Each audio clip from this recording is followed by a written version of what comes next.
guys, welcome to my channel. Okay, guys, so I wanted to go over some of Nicole Kessinger's numerology, her life path, and some more of her numbers and how they relate to her. And just, I love numbers. I'm a numbers girl. Astrology and numerology are my thing. So I thought you guys would be interested in it. So Nicole Kessinger's life path number is 9, and your life path number is similar to like your sun sign in astrology. Hang on just a minute, guys. Sorry. It reveals your life's purpose, including your gifts, challenges, abilities, as well as her talents, inner drive, how you experience your emotions. It can also help you discover like why you have experienced some of your life circumstances, what you are meant to learn here, and is often what is the most challenging for you, and where you have the greatest potential. Each number vibration has a range of energies, basically. So, a life path number 9, the major path her soul must follow. Important attitudes and aspects she must master in her encounters with people, situations, and circumstances. If she is to be in harmony with the universe and find, her ultimate personal fulfillment. Sorry, guys, somebody's calling. Her ultimate, personal fulfillment. The number 9 is the number of like expanded consciousness and universal appeal are very much within the reach of a number 9 destiny. Her horizons are very broad, almost limitless. She must search for universal truths, dealing in concepts and ideas that may eventually strike a chord of recognition in a vast number of people. She must be able to touch the emotional heart of the matter to respond to the basic human condition and elicit in turn responses of a healing nature, a catharsis nature, basically, from those who come under her influence. Being a source of inspiration to others is her ultimate opportunity. There is potentially a great capacity for human understanding and a depth of insight. She must also develop tolerance for and empathy with people, their needs, and their motivations that transcend bias and prejudice. She must learn to go beyond the immediate sphere of herself and see herself as an instrument in the course of the greater universal order, and free herself from any previous restrictions. She shouldn't try to hold on to people after her immediate responsibility is met. She will have many emotional experiences with individuals and groups. They will be very intense, but mostly of short duration. Limitless variety of experience will come to her if she is not possessive of things and people. There will be much travel and frequent association with famous, influential, and powerful people who will be attracted to her because of her free spirit, her broad knowledge, her capacity for compassionate understanding. She will cultivate people who share her expanded view and do not place demands on her personal freedom. Her destiny is in the mainstream, where her life and work can be an inspiration. The number 9 is the destiny of the humanitarian and of the accomplished and universally known artist. So, we can see that. As I said, I think I didn't say that, but for me, I feel like everything is pre-planned before we come. I think that, we plan out our lives and things happen for reasons. And sometimes it is for us to grow. And, this case in total, I think has helped a lot of us. And that's why we're kind of, a lot of us are not done with it, because it piques something in all of us. It elicits something from all of us, the different aspects of it in general. So now we're going to go on to our next ones. So, challenge numbers. Now, in numerology, challenge numbers are going to be like stumbling blocks in our lives that may threaten like our success. It could be like potential health hazards, as well as environmental threats that become personality pitfalls. There are 3 challenges in everybody's life. The first 2 are called sub challenges, and the third is the major challenge. All challenges are in effect at all times in our life, so we can go through them at any time. But specifically for anybody that gets their numerology done, when you get your challenge numbers, these are going to be reoccurring things for you. Whatever it comes to, whatever your number is, which would be your birth month and your birthday, is going to be the first 2 cycles, and then all of it together, I believe, is the last one. Okay, so her first challenge number is the number 4, which is the challenge of self-discipline. She has a tendency to be lazy, to procrastinate, to be careless and disorderly. She will need to learn to organize her life more efficiently, set up schedules, stick to them. Her teeth, her bones, circulation, intestines may be very susceptible. Foods with like calcium and vitamin D will be very important for her and her diet. She may need like supplements to supplement those things. Her second challenge will be her second challenge is the number 5, which is the challenge of self-indulgence and change. She tends to be very overindulgent in sex, drugs, alcohol. She wants to try everyone and everything that comes her way without assuming any responsibility. She will have to learn to curb her insatiable appetite and actually see things through. She fears change, and she wants to hold on to people and things long after they have become a burden. Because of carelessness, she can be prone to accidents. Her sex organs and her nerves may come under attack. Nervous tensions may result from allowing people to like play upon her emotions where sex and romance are concerned. And vitamin E supplements may be necessary for her.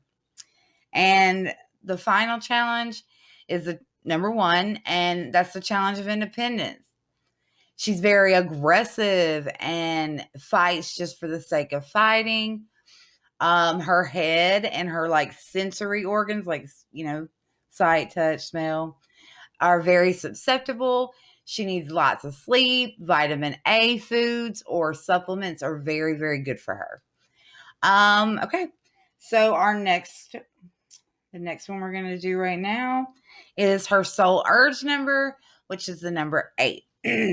So the soul urge is like her motivation, or it would be our heart's desire, what we consciously want out of our lives, the basic force behind everything we do is the inner us or the inner her.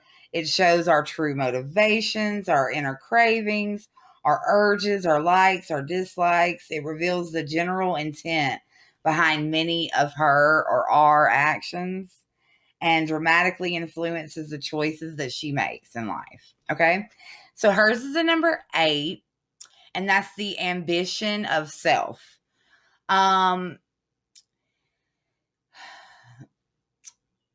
So the positive energy to develop the mind and the body to work in harmony. A journey touched with keen judgment, brilliant business acclaim, prestige, The vibration of 8s empowers the spirit with the dynamic of privilege, dominance, and supreme wealth. Happiness is to achieve absolute success for her. She is motivated by the desire for power and control over people. She is ambitious for authorities, an authoritative position, and material success. Money matters to her. She wants lots of it and the things that it can buy. She wants everything to show a profit in some way, either in material rewards or some type of advantage gained. Material success is a symbol of power and influence to her. She wants to be in control. She wants to manage and direct others.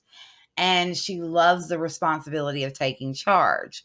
She strives to control her emotional and physical impulses.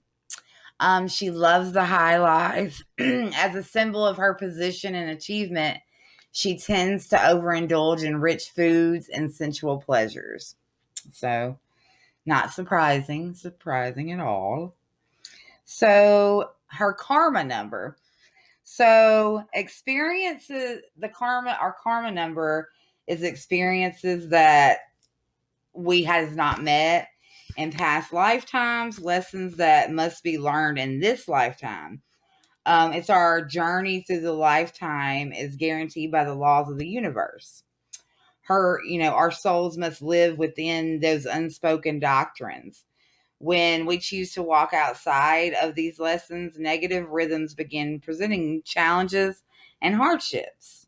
They're trying to get us to go where we need to go. And every time we venture off, they just nudge us back on with some traumatic stuff. The lesson of karma becomes the force to learning how to develop the strength of character necessary to overcome them, to reach a higher level of awareness and wisdom, to make better choices. The choices you make within the limitations set you free, So hers karma number is number 4. And it basically is about lacking concentration. She tends to be very stubborn and lazy. She finds the basic organization of anything a bore, and any sort of self-discipline is very difficult for her. She must develop workable and practical systems for herself. She needs to overcome developing irrational defenses to protect her own lack of self-discipline. Okay, and the last one that we are going to do today is her subconscious response, which is the way that we instinctively react in times of crises. The instinct directly relates to our karmatic burdens. The maximum amount of karma one soul encounters in this journey on the cosmic plane in 6 life lessons. To determine it, you have to subtract the amount of karmatic lessons from the number 9. So hers is the number 8. When her journey presents her with one karmatic lesson to learn, the rhythm of 8 affects the way that she reacts in a time of crisis. Instinctively, the experiences from her past enable her to be in control, to enlist the help of others, and together figure out the best solution to the crisis. Others will rely on her because of her strength. Her personal philosophy is problem, solution, and solved.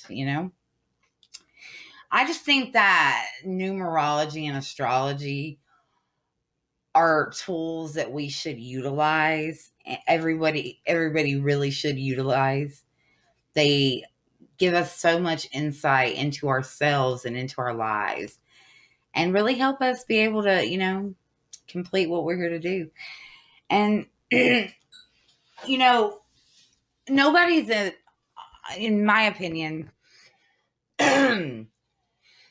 awful things happen here, and I have to come to terms with the fact that they happen a lot of times for us as a whole, for lessons that we all need to learn as one, kind of. It's not good that they happen. I don't want them to happen, but it's something that I don't understand because, I'm here. And even though I work with spirit and, I try to help as much as I can with cases to help the spirit rest, I know that once we pass over, we have a lot more knowledge on like soul contracts and like things that we knew. Basically, we all come here knowing that we're having to make sacrifices, but we're willing to do that so that we can learn the lessons that we need to learn and to accomplish the goals that we're here to accomplish. Some people probably don't believe in multiple lives. Everybody has different beliefs. I, for one, do. I do very much so believe in multiple lives. I believe in a lot of things that a girl from Mississippi who grew up in Church of Christ would probably never wager to believe. But I do. God made everything, and I trust God. So everything is relevant until it's not. And for me, I'm not going to limit myself to one thing ever. I want to know everything because everything is relevant because God created it. It all matters. It's all for a purpose. I don't know. Let me know if you guys would like to hear any more numerology. I could probably do Chris and Shanann as well. It's just a different side of it. It's not, inherently evil, inherently good. It's just their soul's journey here as people. I mean, I like to think that we're all inherently good, but some people say we're all inherently bad. It's just a perspective. You just have to be positive and always have good intentions, I don't know. I'm just rambling now, y'all. I'm sorry. Let me know what you guys think. Love ya.